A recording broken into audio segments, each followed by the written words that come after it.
ఎలా అంటే ఒక ఎమోషనల్ రైడ్లో ఫాదర్ డాటర్ ఎమోషన్ చూపిస్తారు.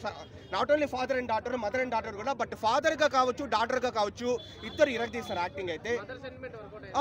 చూస్తే ఎలా అనిపించింది ఆ ఫైట్స్, అది ఇంటర్వెల్ దగ్గర వచ్చి ఒక ఫైట్ ఉంటుంది వేరే లెవెల్.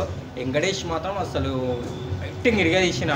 వెంకటేష్ కెరీర్లో ఇట్స్ ఫ్యామిలీ సినిమాలు చాలా రోజులే వచ్చి ఈ మూవీలో ఎమోషన్స్, పాప సీన్స్ అండ్ ఎమోషనల్గా కనెక్టెడ్ సీన్స్, ఒక్కొక్క డైలాగ్స్ చెప్పే సీన్స్ అండ్ తుపాకీతో వెనక కాల్చే సీన్స్ మాత్రం అల్టిమేట్ ఉంటాయి. థియేటర్లో మాత్రం ఇంటర్వెల్ దగ్గర ఫైట్ మాత్రం వేరే లెవెల్ అన్న. మాస్ వార్నింగ్ ఇస్తాడు, ఆ వార్నింగ్ మాత్రం థియేటర్లో అయితే దగ్గర వెళ్ళిపోతాయి. అసలు వెంకటేష్ కెరీర్లో ఇలాంటి సినిమాని ప్రొడక్ట్ చేస్తుంటాము. అండ్ పాప సెంటిమెంట్ అయితే సినిమా ఎట్లా చెప్పాలో కూడా నాకు అర్థం కావట్లేదు. సినిమా మాత్రం ఒక బ్యూటిఫుల్ ఎమోషనల్ మూవీ. లిటరల్లీ ఏడ్చుకుంటూ కూర్చున్నా సెకండ్ హాఫ్. మూవీ గురించి చెప్పాలంటే ఇప్పుడు నిజంగా చెప్తా ఉన్నాను. సో నాకైతే నిజంగా చాలా బాగా నచ్చింది. అంటే నా హార్ట్ టచ్ అయిందనమాట చాలా సీన్స్లో.